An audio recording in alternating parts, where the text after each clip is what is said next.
here because I'm just passionate about service, and I think the vision is so important, and I want to support it every way I can. Having worked in the government, the U.S. government, I strongly support the government, but I also understand very clearly that governments can only do so much, and that I really feel strongly that the people of this planet have to really lead action. And I think we're getting more and more government officials, multilateral organizations to recognize that stakeholders are important, and particularly young people. So I'm passionate about empowering the next generation of young people to be change makers and to do what they can in their communities, but also working with other like-minded, passionate teens from all over the world to make change happen. And so that's why I started a nonprofit based in Washington that works with teens globally called the Global Code Lab Network. Well, I think we all know this maybe intuitively, but to actually see it is really mind-blowing. The teens that I engage with are so insightful and talented. They know how to use all these technologies in a way that gives them power that I don't think adults fully understand, recognize, and certainly don't hold up as much as they should. So, I go to conferences all the time, and some of the most articulate people are the youth. They have not only good ideas, but they have, passion, and they are the leaders not just of tomorrow, but of today. So I can't even remember the question you asked, but they give me hope every single day. When I meet with them, I meet with teenagers all throughout the week because I'm working with them. And they are the ones that lift me up and give me just happiness and hope for the future.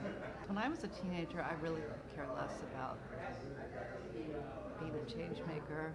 I think what happened for me is I was in college at the University of Washington in Seattle, and I was introduced to an organization called Physicians for Social Responsibility. And they were educating people about the threat of nuclear war. And this was in 1982, 1981.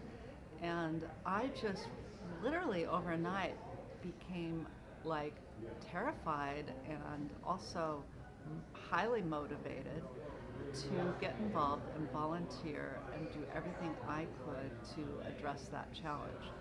I hadn't been an activist really before that, but I started a student organization on campus. I joined a group called Target Seattle, Preventing Nuclear War, that was based downtown Seattle with the YMCA, and got very involved in that. And so I just started volunteering, making things happen. And through that, it led me to my career, which was, moving to Washington, D.C. to figure out what I could do in D.C. as a 23-year-old, and then joining an organization as a lobbyist called Council for a Livable World. It was founded by Leo Szilard, who is one of the physicists who created the nuclear bomb at Los Alamos. So Council for a Livable World basically focuses on peace and reducing weapons of mass destruction as well as weapons of all kinds. And so I became a lobbyist. It started with me getting passionate and honestly scared, and that's how, and angry. And so, as a colleague tells me who works in the space of youth change making, he said, best way to address youth is to ask them, what pisses you off? And that's what pissed me off back then. I was like, how in the world could I be in a world where we might blow each other up? So that's what inspired me to start serving.